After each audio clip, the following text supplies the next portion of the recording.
प्रभु तेरी वाणी जीवन की रोटी, नैनों की ज्योति अंधेरा मिटाती।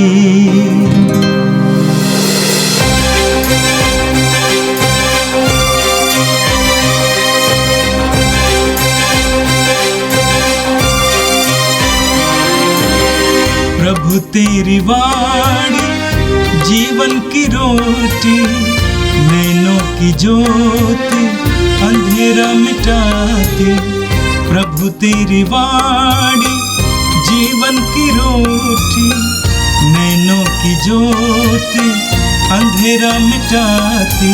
वाणी वाणी वाणी वाणी वाणी पवित्र है, शाश्वत है, जीवन का मन्ना है। 15 फरवरी सोमवार। पहला पाठ उत्पत्ति ग्रंथ अध्याय 4 पद संख्याएँ 1 से 15 और 25 तक। आदम का अपनी पत्नी से संसर्ग हुआ और वह गर्भवती हो गई। उसने काइन को जन्म दिया और कहा, मैंने प्रभु की कृपा से एक पुत्र को जन्म दिया। फिर उसने काइन के भाई आबेल को जन्म दिया। हाबिल भेड़ बकरियों का चरवाहा बना और काइन खेती करता था। कुछ समय बाद काइन ने भूमि की उपज का कुछ अंश प्रभु को अर्पित किया। हाबिल ने भी अपने सर्वोत्तम भेड़ों के पहलौठे मेमने को प्रभु को अर्पित किया। प्रभु ने हाबिल पर प्रसन्न होकर उसकी भेंट स्वीकार की, किंतु उसने काइन और उसकी भेंट को अस्वीकार किया। काइन बहुत क्रोध हुआ और उसका चेहरा उतर गया। प्रभु ने काइन से कहा, तुम क्यों क्रोध करते हो और तुम्हारा चेहरा उतरा हुआ क्यों है? जब तुम भला करोगी तो प्रसन्न होंगे, यदि तुम भला नहीं करोगी तो पापहीन पशु की तरह तुम पर झपटने के लिए तुम्हारे द्वार पर घात लगाकर बैठेगा। क्या तुम उसका दमन कर सकोगी? काइन ने अपने भाई आबिल से कहा, हम टहलने चलें। बाहर जाने पर काइन ने हाबिल पर आक्रमण किया और उसे मार डाला। प्रभु ने काइन से कहा, तुम्हारा भाई आबिल कहाँ है? उसने उत्तर दिया, मैं नहीं जानता। क्या मैं अपने भाई का रखवाला हूँ? प्रभु ने कहा, तुमने क्या किया? तुम्हारे भाई का रक्त भूमि पर से मुझे पुकार रहा है। भूमि ने मुँह फैलाकर तुम्हारे भाई का रक्त ग्रहण किया, जिसे तुमने बहाया है। इसलिए तुम शापित होकर उस भूमि से निर्वासित किए जाओगी। यदि तुम उस भूमि पर खेती करोगी तो वो कुछ भी पैदा नहीं करेगी। तुम आवारे की तरह पृथ्वी पर मारे मारे फिरोगी। तब काइन ने प्रभु से कहा, मैं यह दंड नहीं सह सकता।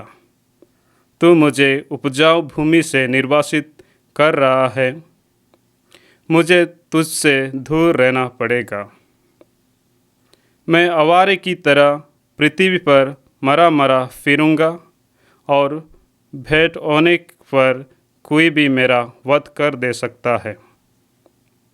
इस पर प्रभु ने उसे यह उत्तर दिया, नहीं, जो काइन का वध करेगा उससे इसका 7 गुना बदला लिया जाएगा। कहीं ऐसा ना हो कि काइन से भेंट होने पर कोई उसका वध करे। इसलिए प्रभु ने काइन पर एक चिन्ह अंकित किया। आदम का अपनी पत्नी से फिर संसर्ग हुआ। उसने पुत्र प्रसव किया और उसका नाम सेत रखा। उसने कहा, कायिन ने आबेल का वध किया, इसलिए प्रभु ने उसके बदले में मुझे एक अन्य पुत्र प्रदान किया। यह प्रभु की वाणी है। संत मार्कुस के अनुसार पवित्र सुसमाचार अध्याय 8 वाक्य 11 से 13 तक। फरीसी आकर यीशु से विवाद करने लगे। उनकी परीक्षा लेने के लिए वे स्वर्ग की ओर का कोई चिन्ह मांगते थे। यीशु ने गहरी आह भरकर कहा, यह पीढ़ी चिन्ह क्यों मांगती है? मैं तुम लोगों से कह देता हूं, इस पीढ़ी को कोई चिन्ह नहीं दिया जाएगा। इस पर यीशु उन्हें छोड़कर नाव पर चढ़े और उस पार चले गए। यह प्रभु का दिव्य सुसमाचार है। ख्रिस्त प्रभु की जय। मेरे प्रिय भाई और बहनों, पवित्र वचन हमारे जीवन के लिए ज्योति की तरह है, पथ पे दीपक की तरह है। प्रभु अपने पवित्र वचनों के द्वारा हमारे मन को आलोकित करते हैं, हमें जीवन का मार्ग बताते हैं। आज के पहले पाठ में आपने आदम और हेवा की संतान कायिन और हाबिल के बारे में सुना।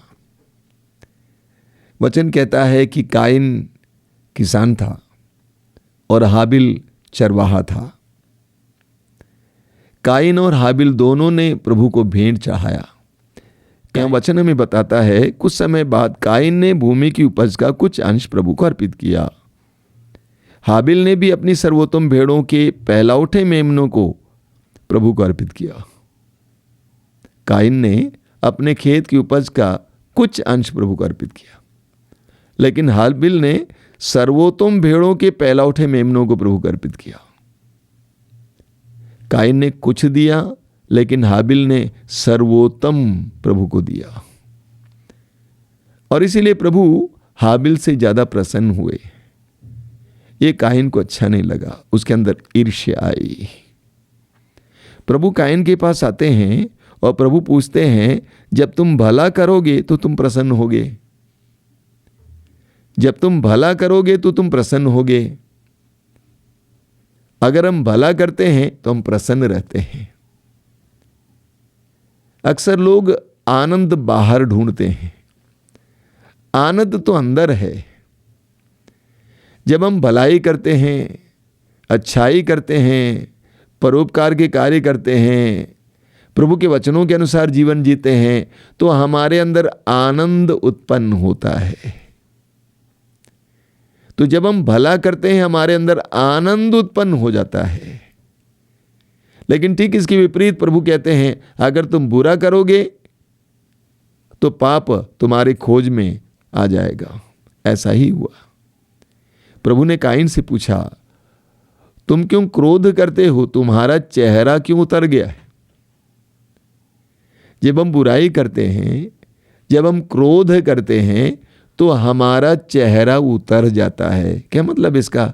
हमारा आनंद छिन जाता है, हमारी कृपा छिन जाती है। यानी हमारे कार्यों पर निर्भर है कि हम कितना आनंद कमाते हैं और कितनी कृपा कमाते हैं और कितना क्रोध और बुराई भी कमाते हैं। कायिन क्रुद्ध हुआ, उसके अंदर हाबिल को मार डालने की इच्छा हुई, और सचमुच कायिन ने धोखा देकर अपने भाई को मार डाला। आपने स्वयं देखा, आपने स्वयं सुना। लेकिन ईश्वर की करुणा समाप्त नहीं होती है। कायिन के प्रति ईश्वर की करुणा समाप्त नहीं होती है। हालांकि ईश्वर ने देखा कि कायिन ने अपने भाई की हत्या की है। ईश्वर कायिन के पास आता है और पूछता है, तुम्हारा भाई हाबिल कहाँ है? कितनी हृदय स्पर्शी बात है कि प्रभु जानते थे कि इसने हाबिल की हत्या की है, तब भी प्रभु ने यह नहीं कहा कि कायिन तुमने अपने भाई की हत्या की। नहीं, वही करुणामय प्रभु, दया सागर प्रभु, देर से क्रोध करने वाला, जल्दी द्रवित होने वाला कायिन के पास आता है उसको बचाने के लिए, उसको अपने पाप का एहसास कराने के लिए, पूछता है तुम्हारा भाई हाबिल कहाँ है। उस समय था कायन के लिए पश्चाताप करने का, अपनी छाती पीटकर यह कहने का कि प्रभु मैंने अपराध किया, अपने भाई को मार डाला। लेकिन ठीक इसके विपरीत कायन उद्दंड हो जाता है और ईश्वर से पूछता है क्या मैं अपने भाई का रखवाला हूं। तब प्रभु ने कहा कि तुम्हारे भाई का रक्त मुझे पुकार रहा है।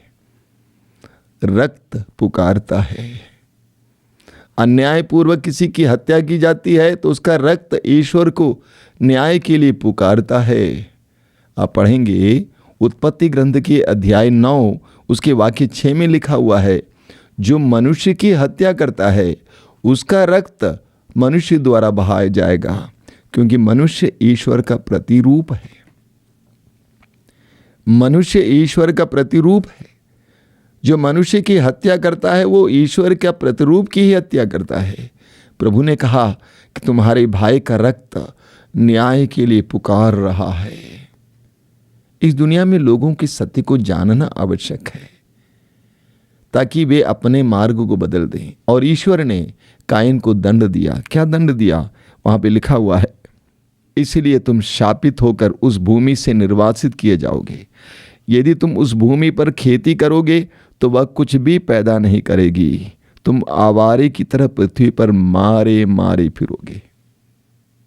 2 दंड पृथ्वी पर से अलग किया गया और प्रभु ने कहा कि भूमि तुम्हारे लिए अच्छी उपज नहीं उत्पन्न करेगी।